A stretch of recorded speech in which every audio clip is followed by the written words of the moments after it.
Hi guys! Alright, I'm ready for this week's message. I have so many notes. If you could only see this table right now, it's just full of notes. I have a lot to share with you today. To be quite honest, I haven't really been looking forward to this message. It's a message that many people aren't going to like. It's a message that's going to be hard to hear for a lot of people, and so I've tried to put this off for as long as I can. For months I've had an impression to do this message. I've just kept putting it off because I knew it would be a message that wouldn't be well received. But the Lord has recently showed me the importance of this message, especially with the timing right now, and I have felt a really strong urge and a prompting to finally share this message with you.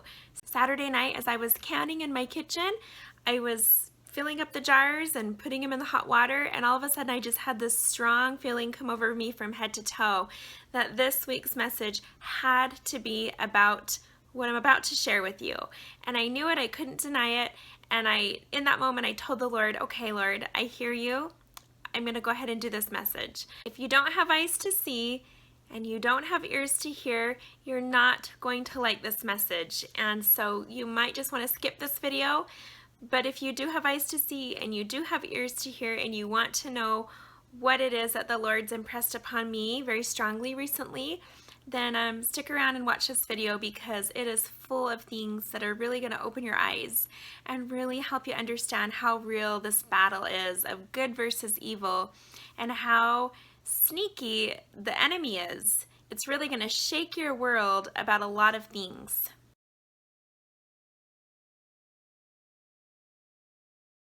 Promptings for this message started several months ago. Actually, the beginning of it started last year, but several months ago some things happened that kind of started building the momentum for the urgency of this message. And I'll start by sharing with you two friends that I have on Facebook, and I'm going to call them distant friends. So friends that I don't speak to very often or I'm not that close to. But I have these two friends, and one of them, a couple years ago, she had come over to my home and shared some personal things with me about some issues that were going on with her family. And she said that she was really worried about her daughter.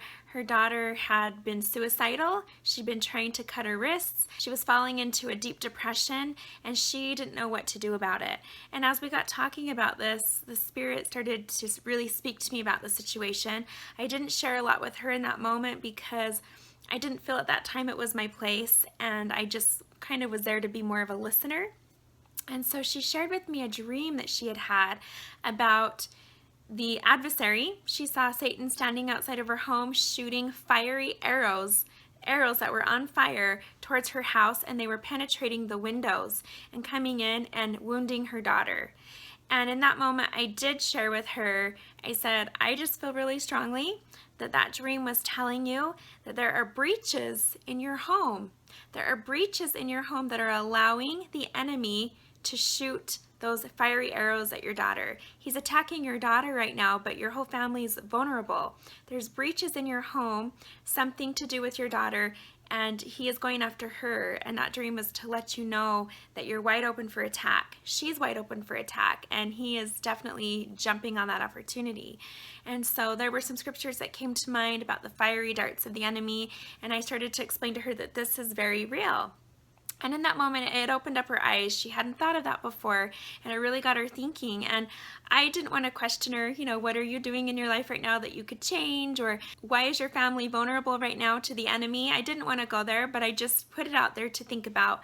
And over several weeks and several months, the Spirit would always bring that situation up in my mind and teach me a little bit more about it. And I found this interesting because she's not always on my mind. It's not that often that I see her or talk to her, so I just found it interesting that the Spirit continues to teach me about her family and their situation. And so one night I had a dream. In this dream, we were on a river. She was on a river, it was like a raft with her family, and I was on another raft with my family. And we were going down this river. It was very wide, and the destination was just off to the left, right before this fork. So there was a fork, and the destination we were all headed to was some wonderful place. It was just right over here. It wasn't that far away. You could see it. And I remember we started to paddle our raft in that direction. And I look over and I see her family on this same river, and they're on their raft, and I see her intentionally steering it to the right down the fork, going the other way. And I remember thinking, why is she doing that? She's gonna have to, if she wants to make it to this destination, she's gonna pass it up right now and go this other direction and have to get off and walk back, and it's gonna be so much more time and work and effort to get there. It didn't make any sense to me. And I even called out to her, "Destination's over here. Where are you going? Where are you taking your family?" And I looked and I remember seeing that part of the river, and it had the whitewater rapids. There were giant rocks and boulders in the water. It was more treacherous. I could feel in the dream the impending danger that was down that part of the river. And she saw that danger and knowingly took her family into it. And I remember her saying to me in the dream, "Oh, it's okay. It'll all work out. We're going to get there eventually. This is just the way I have to go. Something's calling me this way. I have to go this way." And I woke up and I was thinking about that dream, and the Spirit impressed upon my mind that I needed to share this dream with this friend.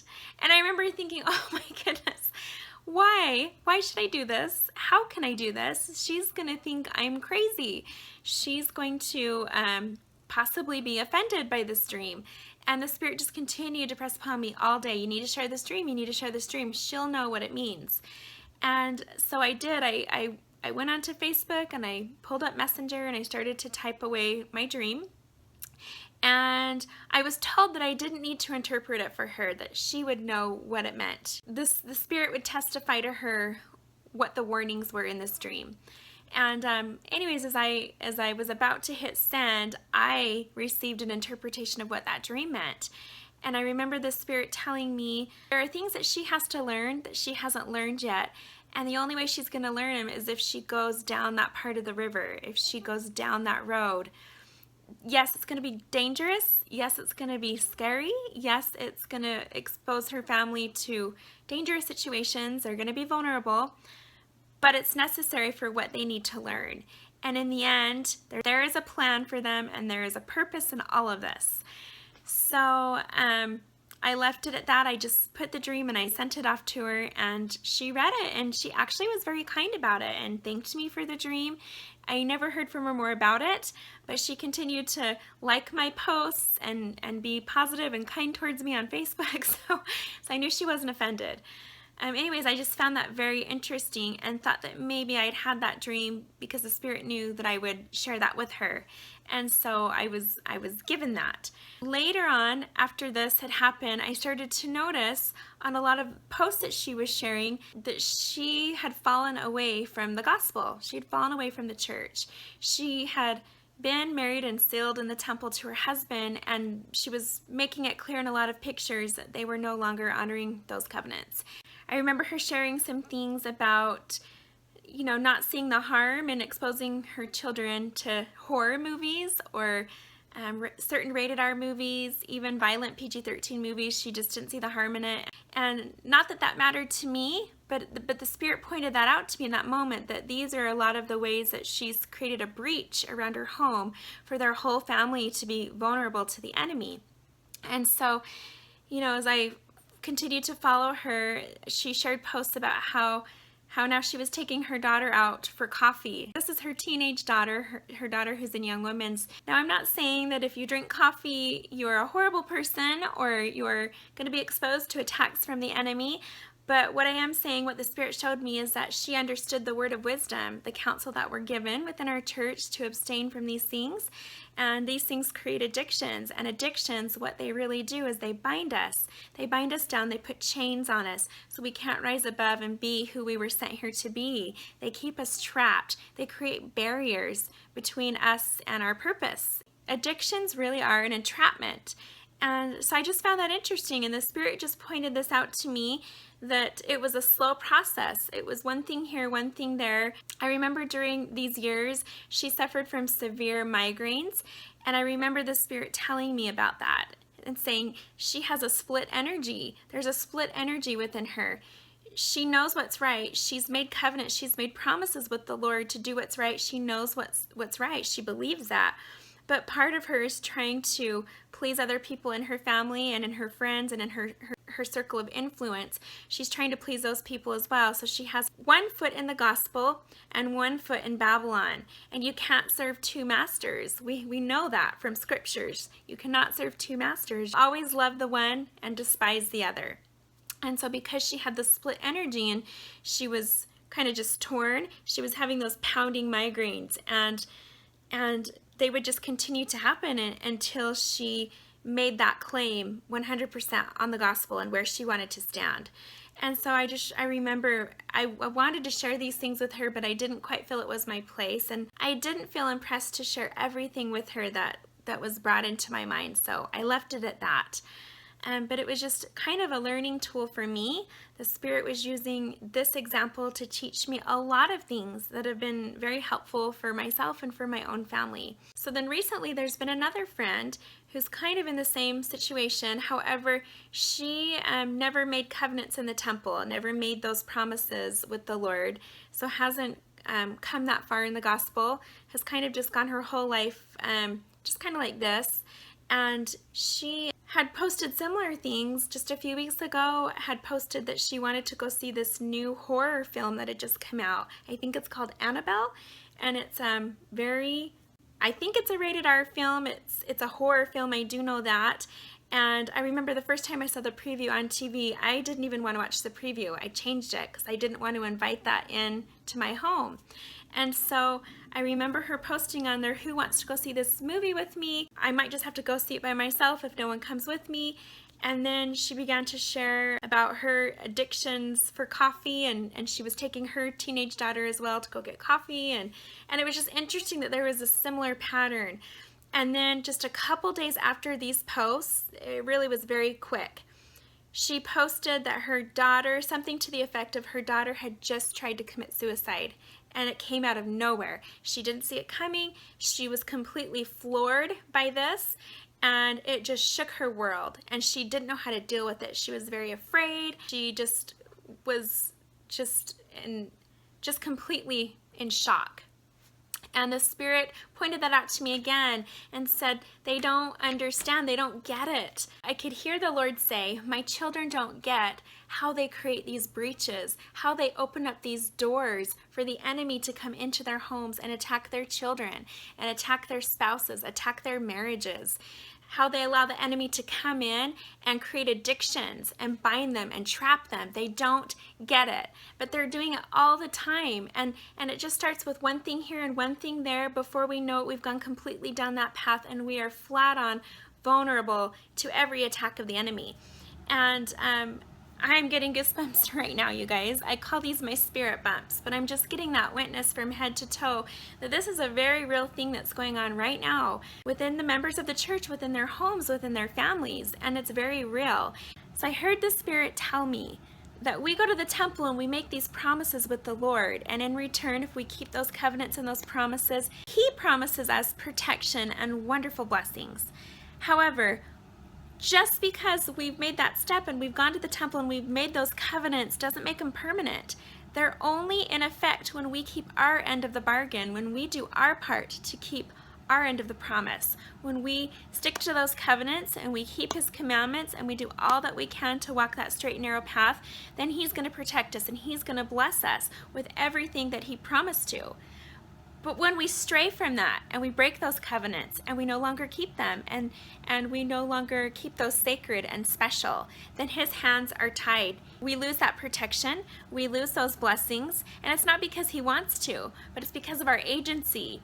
It's a promise, it's a two-way promise, and when we're not keeping our end of it, He is bound from keeping His end. So that's what's happening a lot in the church right now, and I'm just going to say, this wasn't a part of the message, but I've been feeling it so strong lately. I could do a whole separate message on this. But the Spirit keeps impressing upon my mind a lot lately. The covenant of the endowment. How there are so many people out there right now, especially women, who are not keeping this covenant. And they don't realize it. They think it's harmless. And I see it with a lot of women who love to work out. And there's nothing wrong with working out. There's nothing wrong with going to the gym. But it's becoming a habit to stay in those workout clothes all day. And I'll go to Lagoon and I'll see these moms walking around with their kids, spending hours at Lagoon in their workout clothes because they came from the gym. And it's becoming so commonplace. It's something that they're so used to doing that before long, what became 1 hour, I'm just gonna go straight from the gym to the grocery store, and then I'll go home and change and put my garments back on. It ends up being, I've got to go run this errand and I've got to go pick up this kid, and then before they know it, a whole day has gone by and they spend a whole day outside of the protection of those covenants, outside of the protection of that endowment covenant, outside of the protection of that shield. Your testimony of those covenants that you make with that endowment is reflected by how you treat that shield. Your dedication to how you wear that shield is a reflection of your dedication to the Lord and how much you want to receive His promises and how much you want to be protected. That's one of the most important blessings that we receive from the temple, is that protection. Not just physical protection, but it's spiritual protection from the enemy. And so He has no power over us when we're keeping that covenant. We are protected from that.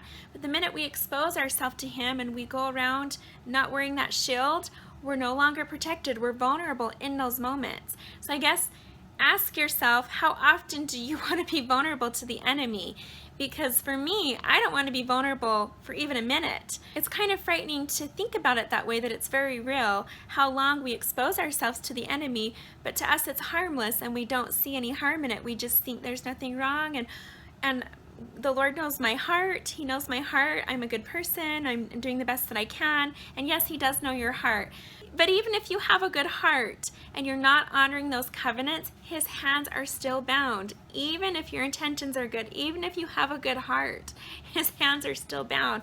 You have to keep that end of the promise. Enough of that. That's not what my message is about today. But the reason I've brought all of this up is to kind of give you an idea of how we expose ourselves and we make ourselves vulnerable to the attacks of the enemy all the time. It's all these things that we see as just little things. They're not that big of a deal, right? But if we had eyes to really see what was going on all around us through that unseen realm, we would be pretty surprised. We would be pretty shocked to see how often the enemy is attacking us, and we just dismiss it all the time. So with everything that's been going on all around us, these world events, these crazy catastrophes of nature, everything that's been going on, I keep hearing, get your house in order, get your house in order, get your family in order, get your life in order.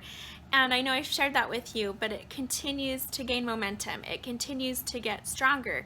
And the Spirit has really just shared with me, I'm going to start showing you ways to get your homes in order. I'm going to start showing you ways to protect your families and your homes from the attacks of the enemy, because we know in these last days, as righteousness rises and expands, and as God continues to build His kingdom on the earth, Satan's also building his kingdom, and he has to compete with that. And as we see the gospel roll forth throughout the earth and we see things begin to happen very quickly, we're going to see things also speed up in the devil's kingdom and in that kingdom of darkness. We're going to see things speed up, and he has to compete with that. The Spirit continues to show me ways that we can keep ourselves safe from that we can protect our families. And so that's the purpose of today's video.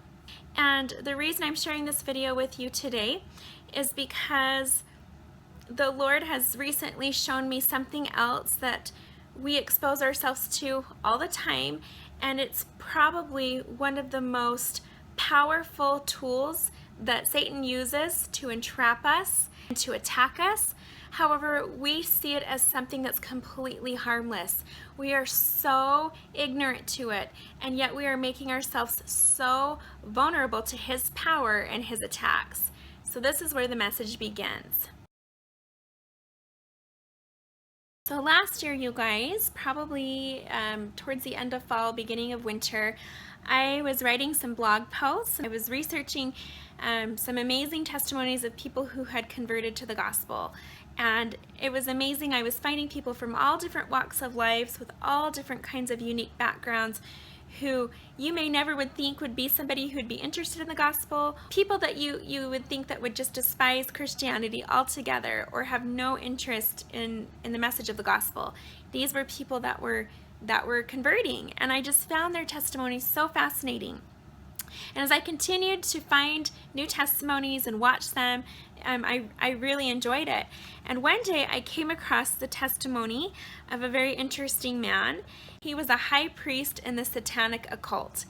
And he really opened up my eyes to things I had no idea. It's crazy to think how ignorant I was to so many things that I had no idea were of any threat or of any danger to my family spiritually, until I watched his video and he explained.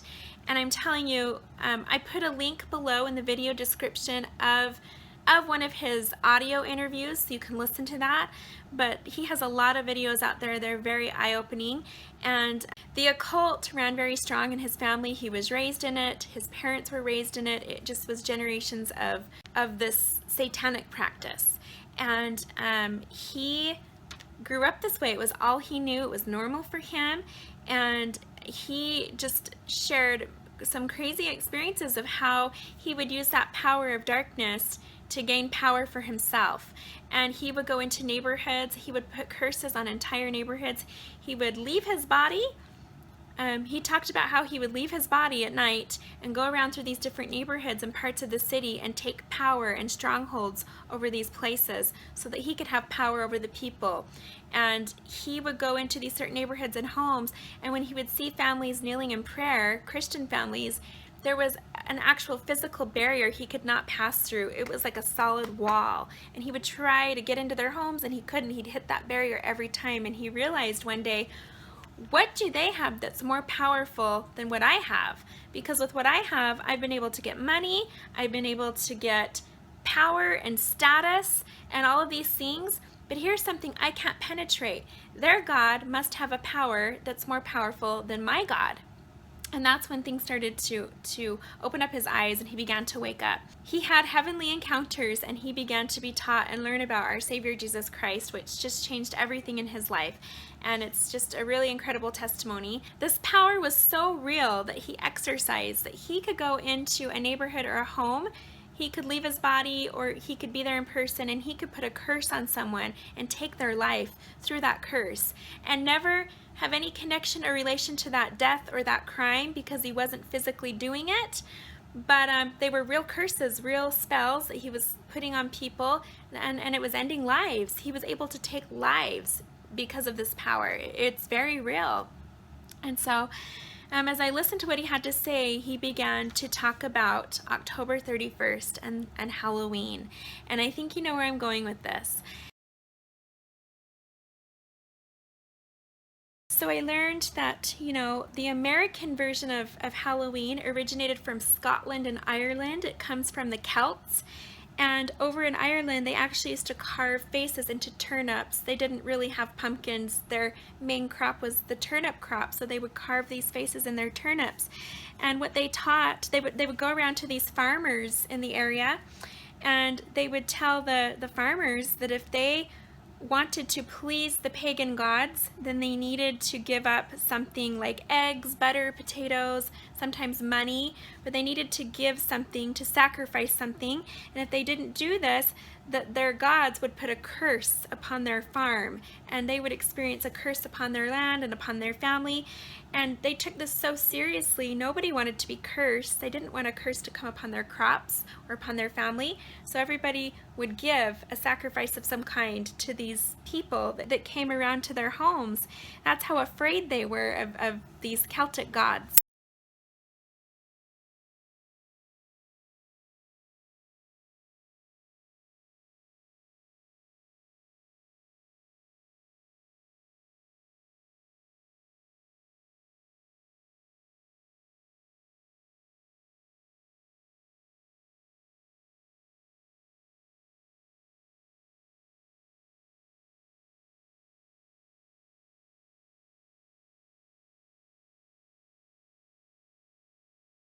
That's where the trick or treat comes from.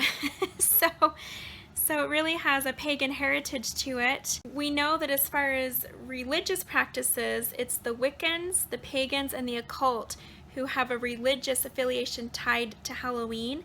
They celebrate death, and they celebrate that fear. There is a lot of demonic activity that goes on that night. There's a lot of human sacrificing that's done. I had no idea about any of this. My eyes have really been open from the many testimonies that I have heard of former satanic high priests or satanic occult worshipers who have left that and joined Christianity. They've shared that was a night of human sacrifice, that's a night when you're going to have a lot of increase of kidnappings and theft and vandalism and robberies and murders. There's a lot of missing children. I remember hearing the story of a girl who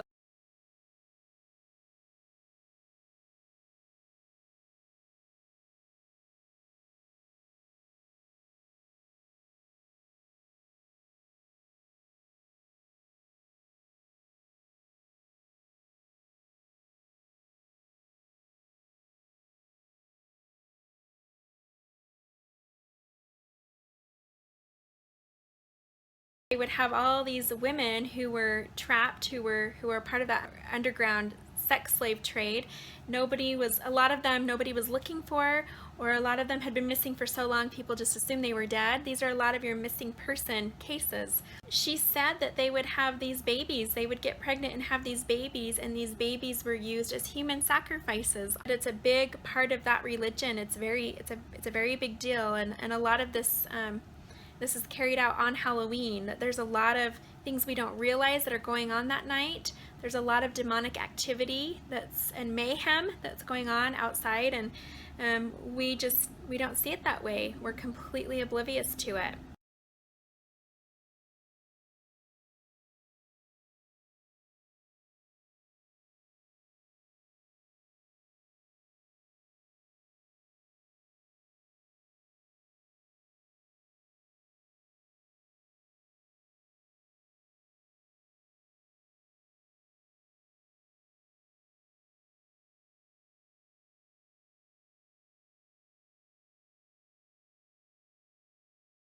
That's why on Halloween traditionally there's been a lot of bonfires. Big bonfires are associated with Halloween, and that dates back to when they would do the human sacrifices. Back during these Celtic times, they would actually sacrifice humans to the Celtic god so that they could have good fortune the next year.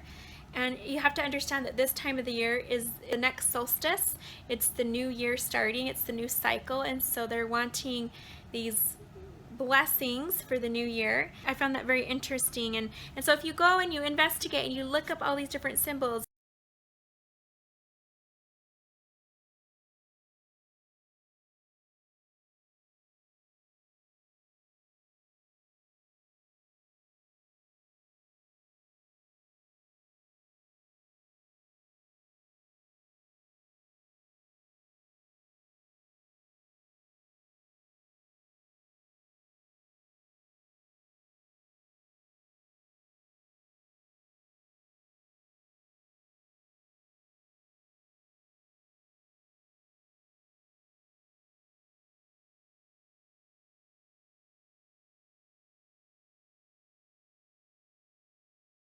okay, so you have spider webs that represent entrapment and addictions and the different things that bind and trap us.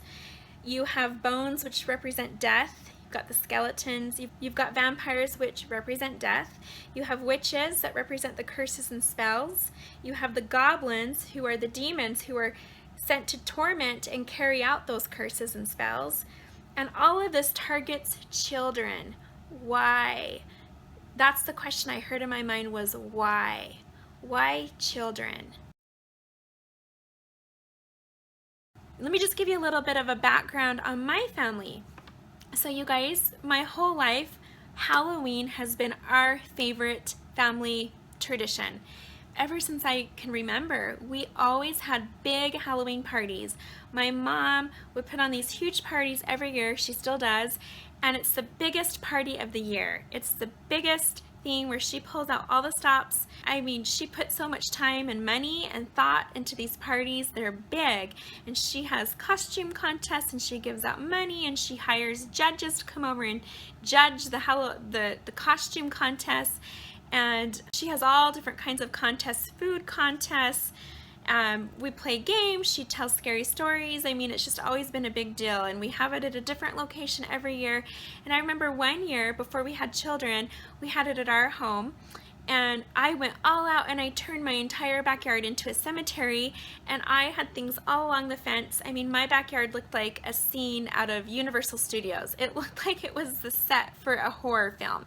And I was so proud of myself, and I had spent so much money and time turning my backyard into a cemetery, and it looked so real. And I had bodies coming out of the ground, and we had spider webs all over the house. They had to walk through spider webs to get to the backyard. And we had in the kitchen, we had gone to the my brother-in-law worked at a hospital, and we had gotten these IV bags and filled them up with red Kool-Aid, and you had to fill up your glass from the blood bag. And I mean, we just went all out. We would do everything, and this is a party we would look forward to every year. And so growing up, fall and Halloween was always my favorite time of year. I mean, I absolutely loved it. So my mom instilled that in all of us, and then we of course instilled it into all of our children. And then my husband, I marry him, and he's from Germany, and Halloween was not big over there at all. In fact, it was something he never celebrated growing up. Nobody did. It was just something that seemed very American. And his birthday is on October 30th. So every year when it was his birthday, we would somehow tie it into Halloween, and we would go to a murder mystery dinner theater, or we would go to some kind of a scary movie, or we would have a big old Halloween party in connection with his birthday. And we did all kinds of things. We would go to a haunted house. We did all kinds of things, always connected to Halloween. So over the years, he began to connect his birthday, his very special time of year, to Halloween. And he had a lot of fond memories with his birthday and Halloween because of me and my family. It's just crazy to see how big of a deal we had made this. About 6-7 years ago, where he's from, the small town in Germany where he's from, they started to adopt this tradition, and they started to begin to celebrate Halloween, and suddenly they had trick-or-treating, and our cute little niece that lives over there started celebrating, and she'd go door to door every October trick-or-treating, and all the homes have slowly started to decorate, and now they've really picked up on it, and it's becoming more and more of a thing over there. And every year my sister-in-law would dress up her daughter as a witch, and she became just fascinated by witches. In fact, her email has the word witch in it. She just absolutely loves witches, and every year she would dress up her daughter as a witch, and it was just all things witches. And anyways, this just was the norm, and we'd never thought anything harmful about this. We'd never, it was just what we did. It's what everybody did. It's what the whole neighborhood does, the whole community, the whole city, the whole state, the whole country. It's what we do. It's a big part of American culture. And I remember it was a couple years ago, I started noticing over the last few years, I started to feel funny about having these celebrations at the church. And over the past few years, it became more and more of a thing to have these fall harvest celebrations at the church, but people would come dressed up in their costumes. And I remember one year the church was decorated on the inside, and there was these different spook alley rooms that you would go through, and spider webs in the room, and bats and skeletons. And I started to feel very strange about that, and something just felt off. And I remember having the thought a few times, there's something a little off about this. This is our house of worship. This is a house that we dedicate to the Lord, and we come here and we worship Him every Sunday. We come here to feel the Spirit, right? We come here to pray. And then here we are filling this house of worship with skeletons and bats and goblins and vampires and witches and devils. It just didn't make sense. It was kind of strange. But because everybody was doing it and the church leadership was there celebrating as well, I didn't think anything more of it. I just thought, well, I guess if it's harmful, they would know, and if this is something, if they're a part of planning this, it must be okay. I'm not going to complain. I remember one year walking into the church Halloween party. Of course, it wasn't called a Halloween party, but it was the same thing. We walked in and we were sitting down to eat dinner, and I started to look around at all the frightening, gory Halloween costumes. People with blood, and zombie, their skin, their flesh is falling off and they're rotting, and they're walking around the church like this. And I mean, I'm guilty of it too. I remember that was a year my son, blood all over his face and on his costume. It was a part of his costume. And I started to think again, I feel weird about this. Something feels off about this. I don't think this is right. Okay, it was around this time that the Lord started to teach me about false traditions. And what I discovered was just incredible to realize how many false traditions we practice because it's just a part of the norm for us. It's something that we've been taught. It's something our families have done, our communities have done, even within our church.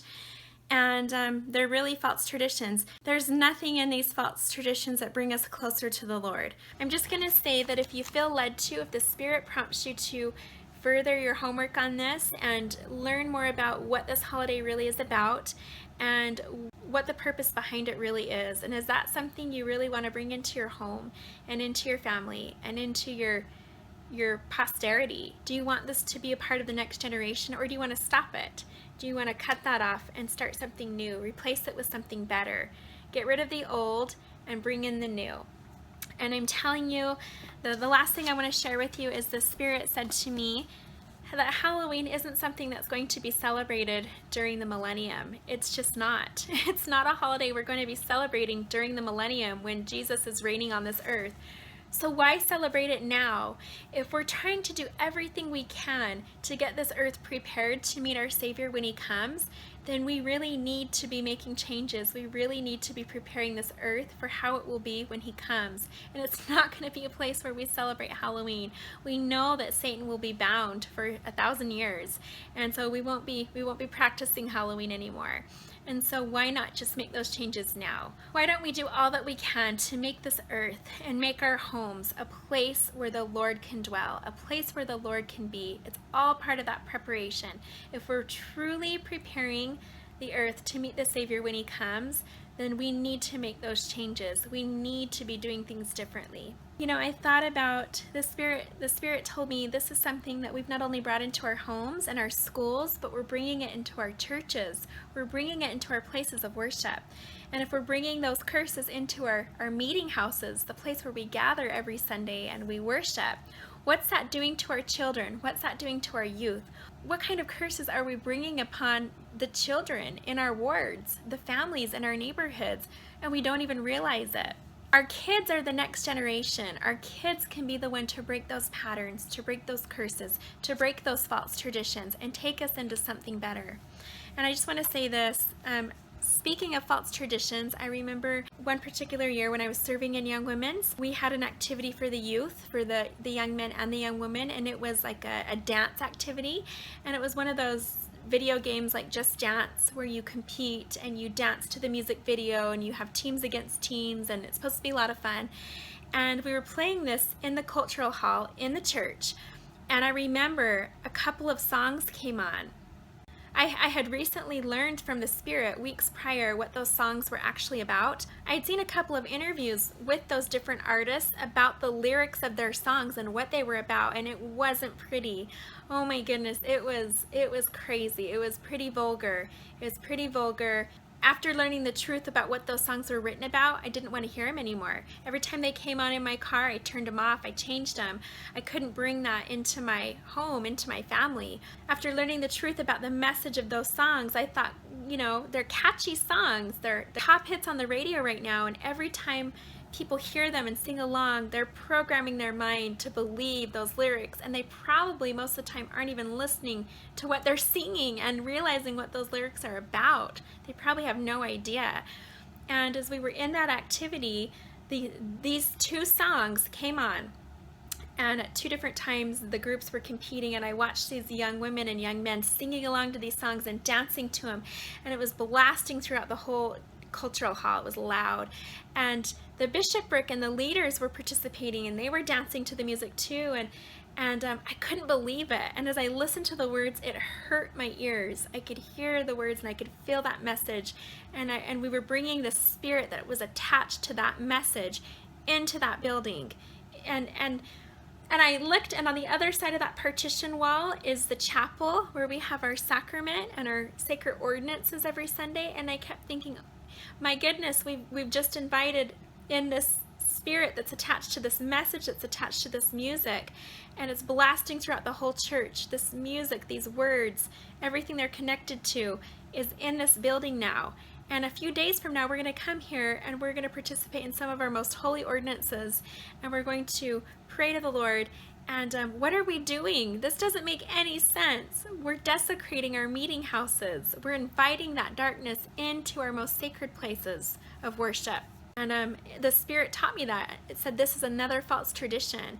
I thought about stake dances. I had been to, and I had heard the music that they play, and it's current top 40 music, so you think it's okay. But most of those songs are talking about things that are not appropriate, that are not inviting of the Spirit in any way, that are offensive to the Spirit, that are the opposite of what the gospel teaches, that promote promiscuity and go against virtue, and all these things that we cherish and hold true to what we believe. This music is preaching the opposite of that, and we're bringing that into our meeting houses, we're bringing that into our church, we're presenting that before our youth, and it's okay. It's become okay. It's become the norm. And these are false traditions. There are so many out there, you guys. There are really so many false traditions that we participate in, and we don't see the harm in it. We don't see anything wrong because it's the norm and everyone's doing it, so it must be okay.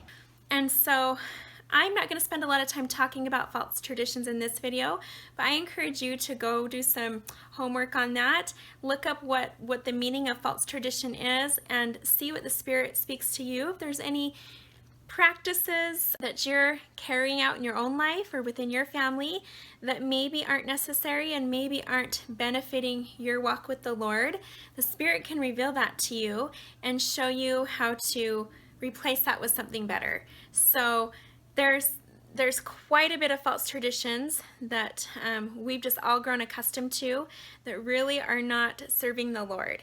And so I just want to put that out there. So the Spirit spoke to me and told me Halloween is a false tradition. And there's a lot of scriptures on false traditions, so I would encourage you to go check those out as well. But I want to focus on what the Spirit spoke to me in this video. So lately, I know I've shared this in my past videos, I really felt a strong desire and an urge to get my home more like the temple, to have this be a sanctuary, a place where we can feel safe, a place where we can feel the Spirit, a place where we can feel love and peace and all of those things that will create a buffering from the storms of the world outside. And you know, it sometimes seems like a big task and a lot of effort, but really if you pray about it and you listen to those promptings from the Spirit, you'll be guided as to what to do to keep your home a safe haven and to turn it into a temple. In these days that we live in, you want your home to be a holy place. We're told to stand in holy places. Stand in holy places. And if our home can't be a holy place, yet this is the place where we spend a lot of our time, then that should get our attention. There's something we need to change about that. We need to make some changes. So as I've been doing a lot of things within my own life and with my own family to make our home more like a temple, this Spirit brought up Halloween again, and I was told why. I heard the Spirit ask me these questions. Why do you put things on your porch and on your home that symbolize death and symbolize the enemy? And I mean, there were so many things that came to mind. Skeletons, vampires, witches, gravestones, evil spirits, ghosts, goblins, all of these things that symbolize Satan and that symbolize his will and his plans and that symbolize death. And it's basically everything that's the opposite of what we practice and what we believe and what we celebrate. We celebrate our Savior Jesus Christ, which is also a celebration of life. He has given us eternal life. He represents the resurrection. And, you know, this is all the opposite of what Halloween celebrates. Spirit told me that this is one day out of the year where we really expose our homes and our families to some powerful attacks from the enemy, and we have no idea. As I listened to the testimony of John Ramirez, he spoke of this and he said that when you put these symbols Each of these things that we decorate our homes with, they symbolize something. They symbolize a curse. It's very real. And it might sound silly. You might laugh at this and think, well, no, that can't be right. I've looked into this. The Spirit has borne witness to me the truth of this. It's real, you guys. John Ramirez said, we put these things on our porches. We put these different things that represent different curses and different attacks of the enemy. And you put these things, you decorate your home with it. You put it on your porch and on your door. And then on the night of October 31st, that is the occult's holiday. It's their holiest day of the year. There's just so much that we are unaware of that happens on that night as part of their religion, as part of their worship, as a part of their beliefs and what they practice, which is everything that's the opposite as what we as Christians believe and practice. And so why are we participating in that? Why are we supporting that?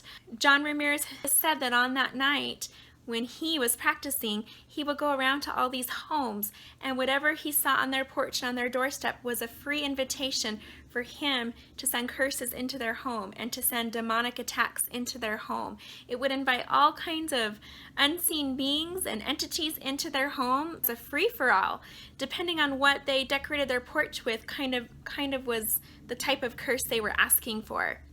And so one thing he mentioned is spider webs. The spider webs they symbolize entrapment.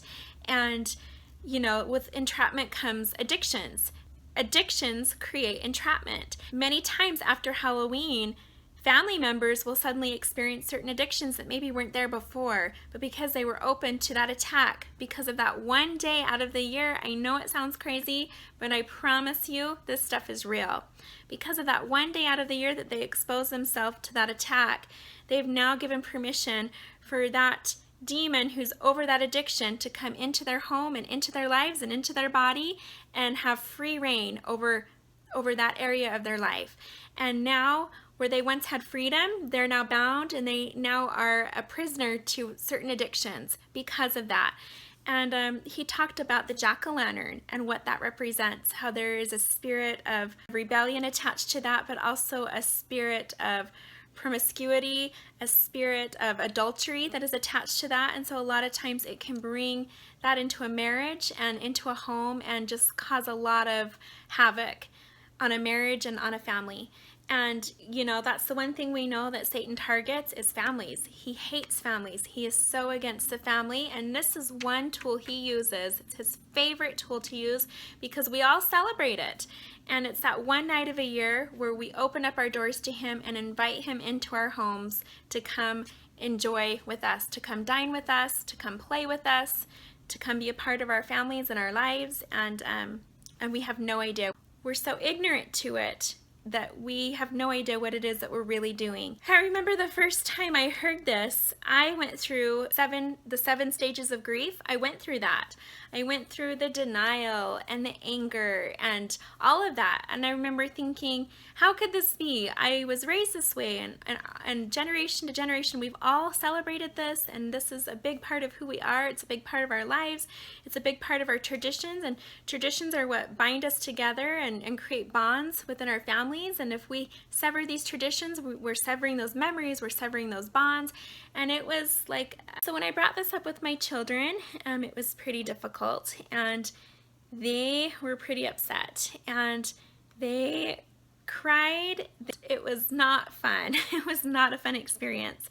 We've always had a reputation for having one of the coolest decorated homes in the neighborhood for Halloween. We would notice these cars driving by and slowing down and taking pictures of our decorations and of the things we would do in our windows. And, one time my husband had this hologram of an evil spirit floating in the windows, and people thought it was so cool. My children and my husband always prided themselves on having the coolest decorated home in the neighborhood.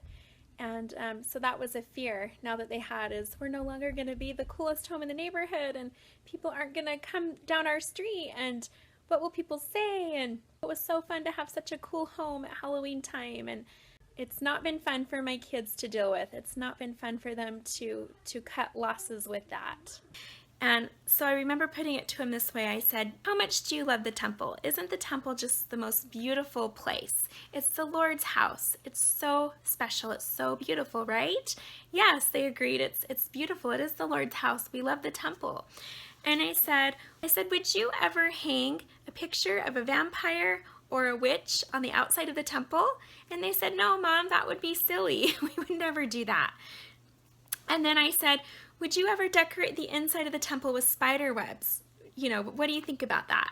And they said, no, Mom, of course not. The temple is clean, it's beautiful, it's holy. Why would we put spider webs in the temple? And I said, would you ever play scary music and watch scary movies in the temple? And they said, no, Mom, that's ridiculous. Why would we do that? The temple is not a place where you would do these things. And I said, are we not taught to sanctify our homes like the temple? And then they saw where I was going with this, and they said, yeah, Mom, we are. We're taught to make our homes holy places. And I said, then why are we doing these things to our home? The things that we would never imagine doing to the temple, why are we doing them to our homes? Why? They didn't have an answer for me. They had no words. And I thought of the scripture where Jesus goes to the temple and he sees the money changers and he sees all of that wickedness going on right outside the temple. He sees that desecration happening, and he doesn't hold back. He throws over those tables, casts out those money changers, and he does it in anger. I believe we would have that same attitude about the temple as well, but why don't we have that attitude about our homes? Why are we not feeling this way about the place where we spend most of our time, the place where we raise our children, the place where we're supposed to feel the Spirit, the place where we're supposed to feel safe from everything that's going on in the outside world around us? This is supposed to be our sanctuary, but we're not treating it the way that we would treat the temple. Maybe we need to make some changes in our lives. Maybe we need to make some changes within our homes. So then I told my children, now that it's fall, we started getting out our decorations, and that's one thing I will say is that we are big on celebrating. When it's spring, we decorate the house with flowers and pastel colors and things like that. And when it's summer, we get all the summer colors and the bright summer decorations. And when it's winter, we get out all of our greenery. We get out our fir trees. We get out snowflakes. We put snowflakes in the windows for winter time. And when it's fall, it's so beautiful. We love fall. We get out all of our orange leaves, and we get out all of our decorations that represent fall and all of its beautiful colors.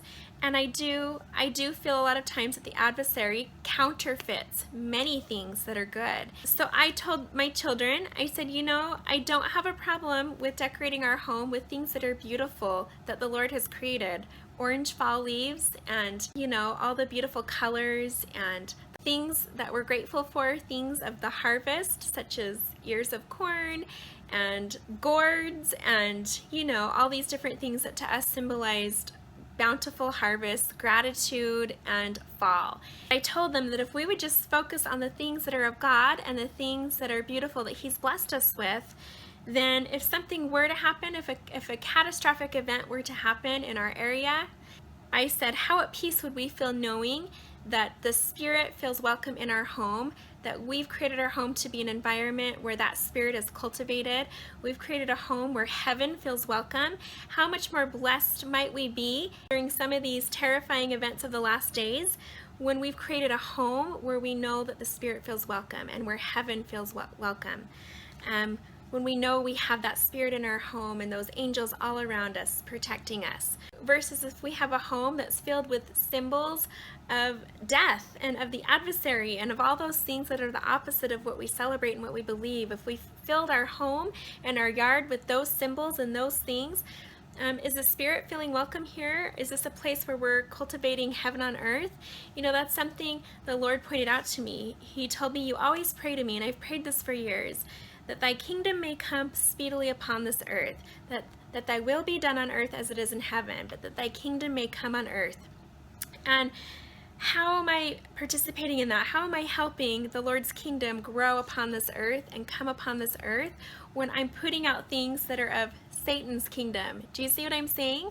It's an eye-opener. It really is. It makes sense. it really makes sense when you think about it, and it's something that a lot of people don't want to hear, but I promise you, if you open up your ears to hear and if you open up your eyes to see, you're going to open yourself up to blessings and protection from the Lord, and who doesn't want that? So I was talking about this with my sister one day, and she actually was going through the same thing that I was. Right about this time, we were having these same feelings, and I had shared this testimony with her of John Ramirez, and we found that there are many others out there. There are many other people who have shared their testimonies, people who have left the occult or who have left witchcraft, who have joined the church or who have become Christians, and who have shared what that holiday is really about, what Halloween is really about, and the kinds of things that they participated in on that night, because that was a day that was created for them.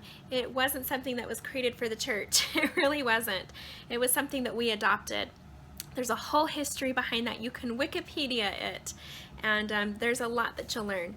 But my sister and I were talking about this, and we noticed a pattern. It was really crazy. We looked back and we looked at certain people in our lives, people in our families and friends who went through some very serious trials and struggles within their family and some very powerful attacks from the enemy. And we connected it to that time of the year. We connected to a lot of these things happening towards the end of October and into November, and between October and the end of the year. And we realized that a lot of people that we knew that were suffering from addictions of many kinds, but especially pain pill addictions, pornography addictions, a lot of these people were men. They began to take on those addictions right after Halloween, and I don't believe in coincidences. I felt a powerful confirmation from head to toe that that was part of that vulnerability of being exposed to the enemy and being exposed to those curses and those addictions and those entrapments. And that's what Satan is all about, is he wants to trap us. He wants to keep us from our destiny. He wants to keep us from realizing who we really are as children of God. And that's the one night a year where we disguise ourselves, we hide our identities, we take on the identity of something else, and we open ourselves up to a whole unseen realm of darkness. And my question is, why? Why do we do that? Why? So a few years ago, we found out that my niece, who lives over in Germany, she began to have severe seizures, and there's no history of seizures in their family at all. And she got severe seizures, and she's been on medication ever since, and it really frightened their family. It frightened the whole family, and they weren't sure where this was coming from or how it happened or why she would have to go through this. And I can't validate this, I can't verify this, but I can't tell you how often the Spirit has impressed in my mind a connection with Halloween and dressing her up as a witch every year, and that fascination for witches and that embracing of witchcraft just for entertainment purposes and just the fun of it. That stronghold is connected to those seizures. It really appears to be an attack of the enemy, like a curse. I just feel there's some kind of a connection. I can't verify it, I can't validate it. I can only say that I really feel there's some kind of a connection with that. We've had things happen within our own family, and I'm slowly starting to see the connection between this one night of the year and these attacks of the enemy. This morning I was reminded of a time many years ago, before we even had kids, of a time when we actually had a demonic attack on our family and in our home. And my husband was attacked. It was pretty frightening. And it was so long ago, and I knew I had written about it in my journal. And the Spirit told me to go look up that journal entry and that I would find a connection with Halloween. And as I went through my journals, I was led right to that entry. Sure enough, it was right after Halloween. It went right along with what John Ramirez shared in his testimony about the jack-o'-lanterns on the front porch and that spirit of rebellion that it invites in, and that demonic possession that attacks the men in your family. It goes after the men, it goes after the husbands. I wrote down how that night I had heard hundreds of demons laughing so loud it sounded like they were at the bottom of my stairs, just laughing and screaming. I could feel such hatred, and I asked my husband, did you hear that? Did you hear that? And he said, no. Hear what? I didn't hear anything. The very next night, he heard it and asked me about it. Did you hear it? And that time I didn't. And we had both had that experience back to back. And I remember during that time, our little dog that we had at the time was growling. We had her at the top of the stairs, and she would growl and growl at something that was at the bottom of the stairs that we couldn't see. It was during that week. And many events unfolded after that, where we were under attack, and it took a lot of prayers and priesthood power to get that out of our home. This was in our old home that we had built many years ago. And I looked at that date in my journal entry, and sure enough, it was right after Halloween. And I just felt it again from head to toe. Another witness, another confirmation that there is truth to this message. I know of some families who every year their kids get very ill between the months of October to January. And we know that's a time of year when a lot of sickness goes around, but I know of certain families who really get hit hard. They seem to get every illness back to back, and it goes through every child and every person in the family. And just when they come out of one illness, the next illness comes along. And there's constant fevers and vomiting and diarrhea, and it's just constantly going for months and months and months. And I know, and I thought of these families, and I know that just like we had been, they're very big advocates of Halloween, and they go all out, and they love this time of year. And I'm starting to see the connections now. I'm starting to see how we expose ourselves to these attacks, but we have no idea. We have no idea we're doing it. We have no idea we're opening those doors. We have no idea we're putting out the invitation for that. We have no idea. Okay, so I want to share with you just how clever Satan is, especially with this holiday. If you can recognize it, especially with this holiday, then you're also going to be able to pick on it a whole lot easier in other areas of your life where he's so clever to deceive us. Now, one of the things that I've noticed, what the Spirit showed me, is how Halloween is for the children. It really is all about the kids. It's about the children. It's about trick-or-treating. It's about Halloween parties. It's about fun activities with the church and at school, and just so many fun traditions with the children. The Spirit said to me, Google vintage Halloween cards and just kind of see over time how clever Satan has been with this. So I did, and I want you to take a look at this. So here you can see these cards targeted towards children. The goblins will catch you if you don't watch out. Almost seems like a real threat, a real warning. When you involve cute furry critters, it makes everything okay. Here we see children taking on the identity of witches and warlocks, casting spells and chanting.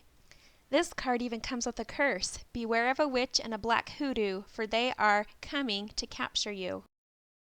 It's something to celebrate. It makes you wonder who was behind making these cards. This card, titled Charms of the Witching Hour, has an actual ritual displayed at the bottom. If you follow, you can for sure obtain your true love. Unmarried women were told that if they sat in a darkened room and gazed into a mirror on Halloween night, the face of their future husband would appear in the mirror. However, if they were destined to die before marriage, a skull would appear.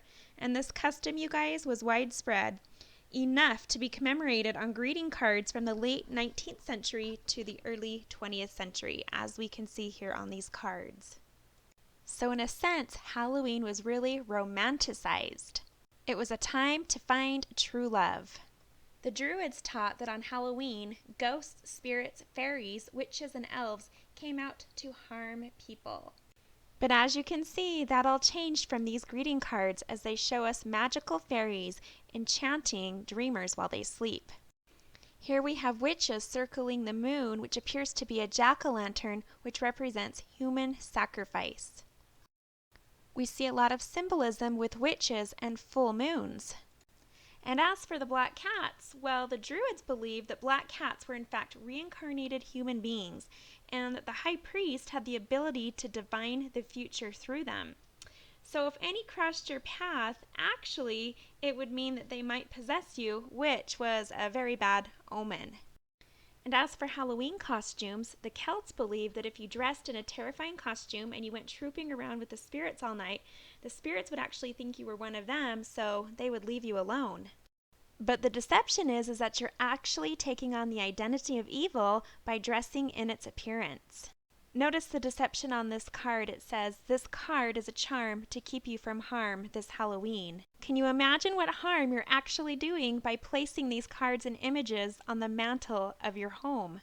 And I was surprised to learn that in some cultures, there's even an Easter witch who grants your wishes. Wow. It's so clever because he realizes they'll fall for the fact that if it's cute, it must be okay.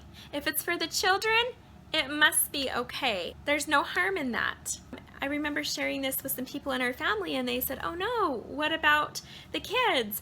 Or, our kids aren't going to get these memories, and this is how we grew up, and we connect these memories with this time of year, and I want that for my kids. I want them to be able to relate with me on that. I want them to be able to connect with me and have those same memories and experiences that I did. And and there's something so backwards about that if you really think about it. If you really understand what this night is all about and what it's doing to our families, why would we want that for our kids? And why would we want it for our grandkids? Why? Okay, I thought about a lot of traditions. I thought about in Utah, we have Gardner Village. If you ask a Utahn if they've ever been to Gardner Village, I want to say about 90% of them will say yes. Gardner Village is really big with witches. And it's all about witches, and it seems so harmless. It really does. It's a place that's really gravitated women, grandmothers, their daughters, and their daughters. It's a generational thing that's passed down. They go to this annual witch ball, and they have a feast, and they dress up like witches, and everything about witches and witchcraft is glorified, and it's done so cleverly. It just looks so fun and so cute, and people want to participate and be a part of it, and it just seems so harmless.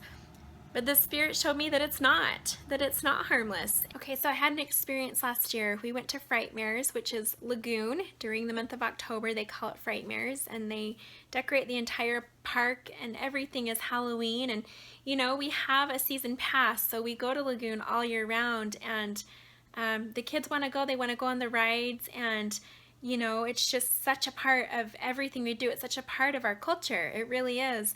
And I remember last year, my husband and I had a date night. We got a babysitter, and we went to Lagoon so that we could do some of the roller coaster rides without our kids there. And we went through one of the haunted houses. And I remember we got to this part of the haunted house, and they had decorated the whole room like hell. It was supposed to be the devil's lair. And there were fires and bones and someone dressed up as Satan sitting up there with his pitchfork and his cloven feet. And there were these girls, these teenage girls that were working there, and they were laying on the floor in this room. And they were tearing at themselves and clawing, and they were covered in blood, and they were supposed to be dead, and they were chanting, "Oh, Dark One, we praise you. Oh, Dark One, we praise you. Oh, Dark One, we praise you. We worship you, oh, Dark One." And they kept saying this over and over, and they were on the ground, and they were bowing down and worshiping this person dressed up in a Satan costume. And I remember the Spirit spoke to me in that moment and said, "These are someone's daughters. These are young women. These girls are cherished young women of their Heavenly Father. And they have no idea what they're really doing right now. They have no idea the harm and the damage that this is doing right now to their spirit and to their soul. And their parents have no idea." I'm getting the spirit bumps, you guys. And I just remember I couldn't shake that thought the rest of the night. I kept thinking about these girls, and what if those were my daughters? I wouldn't want that for my girls. And I just thought about what that would do. I teach the power of words. God created the worlds. He created this earth through His Word. Words are very powerful, and when we speak something in repetition, we're really ingraining that into our mind, into our spirit, into our heart, into our soul. And if you're chanting every night for hours on end, these girls work every night from 5 p.m. till 10 o'clock at night, chanting over and over, "Oh, hail the Dark One. Oh, praise you, Dark Lord. Praise you." Over and over and over. And yes, they're acting, but it's very real what they're saying, and those words have a very real influence and a very real power over them. And in that moment, they are submitting themselves to that darkness and to those forces. And That was very powerful, and to this day that image haunts me. It might just seem like a costume and there's no harm in that, but when you put yourself in those clothes and you put yourself in that environment, if you ask somebody who studies sharks, they'll tell you if you want to see sharks, you throw some blood into the water. You're going to draw those sharks. It's no different with the adversary, demonic entities and beings. You put something out there that they recognize and that they gravitate to, and you can guarantee they're going to be there. They're going to be a part of that.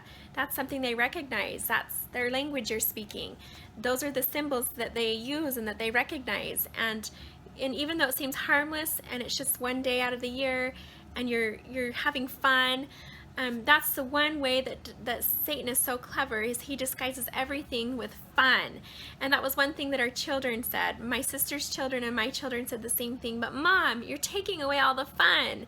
And, why do you have to ruin the fun? Why do you have to take away the fun? And that's how deceptive Satan is, that he has you believing that if you don't follow his ways, you're not going to have fun. You're going to miss out. You're going to be boring, right? And so I made it clear to my kids that I want this to be their choice, that I don't want to force anything upon them. I don't want them to resent the message of this and resent me as their mother. And so I'm doing the best I can to lead through the Spirit. And I'm doing the best that I can to have it be their choice. And we've come quite a ways, but we still have quite a ways to go. And let it be their choice. Okay, and as you watch this video, if you're feeling angry and you're feeling upset, go to the Lord and just ask, why am I feeling this way? Why am I feeling so angry? Why is this making me so upset? Why am I feeling so resistant? Where is this coming from? And the Spirit can reveal that to you. Okay, so I'm now going to share a parable that the Lord gave me about this message, and I've called it the parable of the deadly fruit. There once was a village who discovered a mysterious fruit growing in the outskirts of a nearby jungle. The fruit was delicious, and the villagers soon learned the many benefits this fruit had on their people and their livelihoods. Over the years, it sustained the village through famines and hardship. The fruit became a mascot of sorts for the people of the village. Many celebrations and festivities were held in honor of this fruit. It became the epicenter of their culture and identity. One day, a group of researchers came to the village to study this fruit. To their surprise, they learned just how dangerous this fruit truly was. It contained a rare toxin that, if consumed over a period of years, proved fatal to the organs. The researchers began to question the chief of the village and learned that there had been quite an increase in deaths of the villagers over the past decade. The people had attributed it to a possible curse from a neighboring village. After further testing, the researchers concluded that the fruit had been killing the villagers and warned the chief to tell the people to no longer consume this toxic fruit. The chief refused to believe that their beloved fruit was deadly. It had given them such substance and prosperity for many years. In a sense, it had become holy. He made the decision not to tell the villagers and believed that by not acknowledging the claims of these foreign researchers, all would be well. 5 years later, there remained but 10 people alive in the village. When the researchers returned to the village for further analysis, the chief replied, "I thought my ignorance would prove you wrong. I have instead learned that my ignorance proved to be more deadly than the fruit." If you choose to not learn about something or accept something as a truth, it doesn't mean that it's not going to have an effect over your life. And I think sometimes that's why we turn a blind eye. We turn away from something, we pretend to ignore it, or we don't want to learn about that, we don't want to be accountable for that, we just pretend like we don't know. And by doing so, it actually does more harm. It really does more harm than it does good. You can pretend that smoking is not harmful in any way, and you can pick up that cigarette and smoke it. Just because you choose to believe that it's not going to have any harmful effects over you doesn't mean you're going to be free and protected from the harm of that cigarette. So it's no different with this, you guys. That's really what the Spirit has emphasized to me. I would highly recommend that you fast and you pray before bringing this up to your family. Pray that you'll have the right spirit in the room. It's definitely something that you don't want to address with anger or hostility or or teach it out of fear because you're afraid of what they're doing to your home or what you're inviting in. You don't want to do it in a spirit of fear. You don't want to be passive aggressive about it or manipulative about it. You don't want to cause people to feel guilty. You don't want to do any of that because those are all tools of the adversary, and it's not going to do any good. It's just going to further his plan with your family. And so when you pray about it, ask the Lord to bless you with grace. Do it with his grace, because it's through his grace and his power that you can do all things. And this is something you want to be graceful about and sensitive about, and ask the Spirit to do the teaching. You're not the teacher. The Spirit is the teacher. You can provide the information, the facts, the scriptures, but let the Spirit do the teaching. So I told my kids as we got ready to decorate this last weekend, you know what, as they were pulling out the totes and they pulled out all these creepy decorations, and I thought, I really just don't want these in my home. In fact, I remember last year in our room where we have this beautiful picture of the temple that hangs over our fireplace, and it's a Salt Lake temple where my husband and I were sealed and where we made our covenants with the Lord. It's a very special temple. And I remember my mom had given us this wood craft that had witches on it that were casting a spell, and it looked so cute and vintagey, and it looked so harmless, but if you read the words, they're casting a spell. And we had no place for this to go, but everyone thought, well, it would look so good above the fireplace. It would right in front of the temple. And you'll just have it there for a few weeks, and then you can take it back down, but that's the perfect spot for it. And I remember the kids put it up there, and I felt so strange about that. I would look at that every day, and I felt like there was something so off about that, you guys. I would look at that every day, and I would see these witches standing in front of the temple. This was something we had covered up the temple with. These witches with a spell. We were putting a spell. It's almost as though the adversary had us putting a spell over the covenants we had made in the temple, putting a spell over our family and our home, putting a curse on our home. I'm getting goosebumps right now, you guys. I'm telling you, I'm feeling such a strong witness of this. After that one day, I realized that was ridiculous. What were we doing? How caught up in this holiday were we that we were doing things like that just seemed so normal and so okay? I took that picture down, never put it back up again, and this year as we were pulling decorations out of the box, I didn't feel right about putting those things up in my home. In the same room where I have pictures of Jesus and pictures of the temple, why am I putting up pictures of witches and goblins and tombstones? I mean, it doesn't make any sense at all. It really is crazy. And so I put them all back in the box and said, we have to get rid of these. And I told my kids, you know what? They were so upset. My son started to cry. He was so upset. And I listened to him. I let him cry. I didn't get upset with him for feeling that way. And I said, you know what? Let's go to Hobby Lobby right now. Let's go to Hobby Lobby, and I'll let you help me pick out new decorations. We're going to pick out new decorations for fall. And we're going to come up with new traditions that celebrate what we believe, that celebrate life, that celebrate bountiful blessings and all the things that we're grateful for. And so he was okay with this, and we went to Hobby Lobby and we filled our cart full of all kinds of beautiful decorations that invited in a spirit of peace and love and all things good. And we filled our home with these things, and it's beautiful. I feel a big difference. I mean, I can't tell you how many times when it was October I'd walk through the house and I'd think, oh cool, our home feels like a haunted house, or we've really decorated it to feel so authentic to the holiday. It feels, there was just always that little bit of a creepy feeling, and there's something so wrong with that, you guys. That really does not make any sense. Why would you want that for your home? And now as I walk through my home, it just feels so beautiful. I feel such a spirit of peace and prosperity and love and beauty, and there's a big difference. There really is. My husband and my kids aren't 100% where I'm at right now, and that's okay. And all I can do is just pray that we'll all get there, that eventually we'll all be on the same page.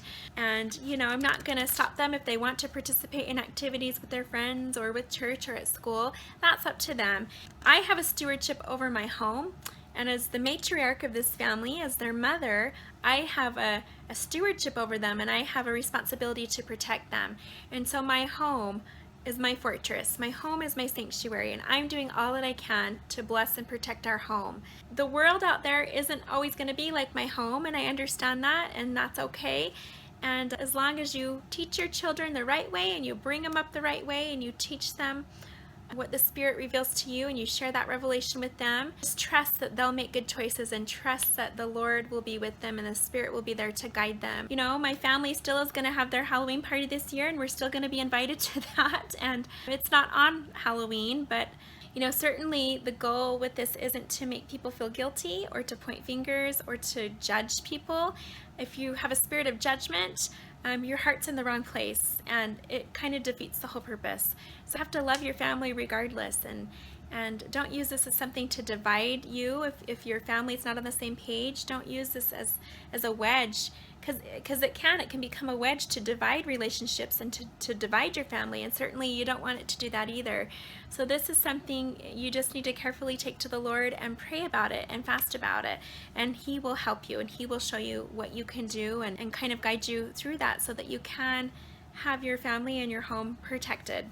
So when I was contemplating doing this video, I again prayed for the Lord's counsel and just asked if He had a word for me to kind of give me that courage to do this. He told me to turn to page 360 in this book. This is a book that I won a few years ago from a friend, one of her classes. She gave this to me. It's really been uplifting reading this. These are just different scriptures and words from the Lord. And I was told to go to page 360. After reading this, I thought about that and I realized that there was symbolism in that number 360. 360 degrees is a circle, and I was told that this is going to come full circle. This is going to come full circle. And so it was just really powerful to me, and I was reminded that God is eternal. He, you know, that circle represents God, it represents eternity. And you know, if I'm trying to be one with the Lord and be one with His will, I need to be part of that circle. Everything that God teaches, everything that the Lord teaches is eternal. It's a part of that eternal truth. Nothing changes. The Lord is the same today as He was yesterday. Nothing ever changes. It's part of that full circle, that eternal circle of truth. I'm going to read to you what I had written down off of this page. It says, "Be willing to go out on a limb with me, if that's where I am leading you. It's the safest place to be. Trying to stay risk-free is a form of unbelief. You are at a crossroads. In order to follow me wholeheartedly, relinquish your tendency to play it safe." So that's literally the words I took from that page. I wrote those down and I thought, okay, that's very powerful for me. Sometimes the Lord will ask us to sacrifice things. He'll ask us to make sacrifices.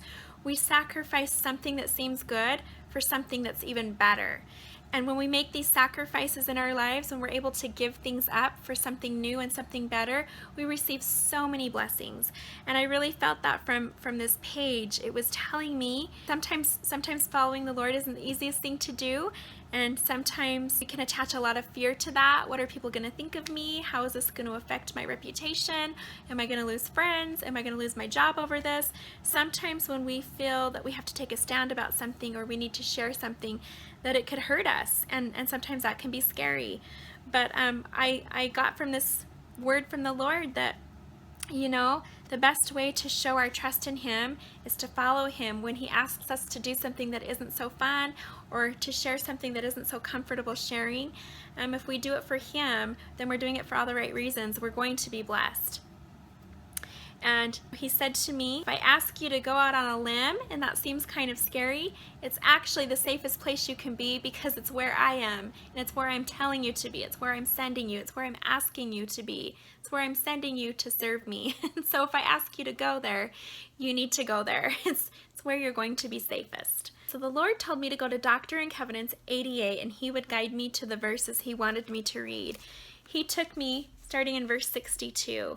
And this was powerful for me, you guys, because it has everything to do with the messages that I have been sharing recently. I'm going to read this to you. It says, "And again, verily I say unto you, my friends," I love how He says, "my friends, I leave these things with you to ponder in your hearts, with this commandment which I give unto you, that ye shall call upon me while I am near." So I love that again, that we are commanded to call upon Him. "Draw near unto me, and I will draw near unto you. Seek me diligently, and ye shall find me. Ask, and ye shall receive. Knock, and it shall be opened unto you." If we want to draw the Savior near to us at this time in our lives, during these last days, if we want to increase our walk with the Lord, if we want to become closer to Him, then we do need to make some changes. We really do need to look at our lives and see what we can do differently, what can we eliminate, what can we put aside, and how we can change to become more sanctified and more holy so that we can draw closer to Him. I highly recommend that you read the entire section of 88 in Doctrine and Covenants. It's really powerful, and he talks in here about how we need to sanctify ourselves. We need to sanctify our families and our homes and prepare ourselves to meet the Lord. And I can tell you that on October 31st, that's the very opposite of what we're doing. So on to 67, he says, "And if your eye be single to my glory, your whole body shall be filled with light, and there shall be no darkness in you. And that body which is filled with light comprehendeth all things." So when you're filled with light, and when you're bringing light into your home and into your life, and you're filling yourself up with that light, things will make sense to you. You'll be able to comprehend things that previously you couldn't. Okay, then on to 74, he says, "And I give unto you who are the first laborers in this last kingdom." So he's talking about the last days. He's talking about us. "A commandment that you assemble yourselves together and organize yourselves and prepare yourselves and sanctify yourselves, yea, purify your hearts, and cleanse your hands and your feet before me, that I may make you clean, that I may testify unto your Father and your God and my God, that you are clean from the blood of this wicked generation, that I may fulfill this promise, that I may fulfill this great and last promise, which I have made unto you when I will. Also I give unto you a commandment that you shall continue in this prayer and fasting from this time forth. And I give unto you a commandment that you shall teach one another the doctrine of the kingdom. Teach ye diligently, and my grace shall attend you, that you may be instructed more perfectly in theory, in principle, in doctrine, in the law of the gospel, and in all things that pertain unto the kingdom of God, that are expedient for you to understand, of things both in heaven and in the earth and under the earth, things which have been, things which are, and things which must shortly come to pass, things which are at home, things which are abroad, the wars and the perplexities of the nations, and the judgments which are on the land, and a knowledge also of the countries and kingdoms, that ye may be prepared in all things, when I shall send you again to magnify the calling whereunto I have called you, and the mission with which I have commissioned you. Behold, I sent you out to testify and warn the people, and it becometh every man who hath been warned to warn his neighbor." I felt that speaking to me very strongly, and again that had to do with the parable that I mentioned earlier. "Therefore they are left without excuse, and their sins are upon their own heads. He that seeketh me early shall find me, and shall not be forsaken." Okay, I'm going to stop there. And I'm going to tell you, the other day, I have this written down in my journal, I was awakened at 4 o'clock in the morning by a flashing light in our room. The TV monitor was flashing. Just the whole room lit up blue. It was just flashing, flashing. And the minute I saw that, I heard, "You need to get up right now and you need to pray." So I got up and I went into my prayer closet and I began to pray and inquire of the Lord what He wanted me to know and what He wanted to teach me at this hour, and what I could do, what I could pray for Him. And I was given people to pray for, names to pray for, and things to pray for. And it was very powerful. And I was given this scripture to ponder, and it was just really powerful to me. That very last line, "He that seeketh me early shall find me, and shall not be forsaken." Okay, so in my journey right now, walking with the Lord, these are the things that I'm learning. And for several months now, it started last year where I felt this desire to get up early in the morning before my family, anytime between the hours of 3:30 and 4:30 in the morning, to get up and to pray and study my scriptures. I have found that to be the most quietest time in my household, where I can really feel the Spirit and hear the Spirit more than any other time of the day. And it's really been a blessing for me to do that. It is a sacrifice. I do sacrifice sleep, but it's worth it. And I have been blessed from doing that. And the other morning as I got up early, I heard the line from that primary song, I'll seek the Lord early. I just had that play in my mind, and it was just another reminder that to me, seeking the Lord early means seeking Him early in the morning before your day starts. And we've heard that saying, early to bed, early to rise makes a man healthy, wealthy, and wise. There's truth and wisdom in that. If we go to bed early, we're going to be able to wake up early, and we're going to be able to have the energy we need to carry out the rest of our day, but have that special time alone with the Lord to be taught by Him. And that's so important because that's when we're going to receive personal revelation for our lives and for our families. And that's what we really need in these last days, is more personal revelation. I know I've shared a lot with you today, and you know what, there's a lot that I've left out. There's a lot that I didn't have time to share. And I just pray that you, if you felt anything during this message, that you really fast and pray about what it is you felt, and you really investigate through the Spirit what it is the Lord would have you do at this time for your family and for your home and for you individually. And you know, I promise you that if you do that, if you'll fast and pray about what I've shared today, the Spirit will reveal to you the truth. I pray that this message will only uplift you. I pray that you will find the good in this message, and that you will find what it is the Lord would have you learn from this message. I pray that all will be well in your homes, and all will be well with your family, and all will be well in your life. I hope you have a wonderful week, you guys, and I will see you next time.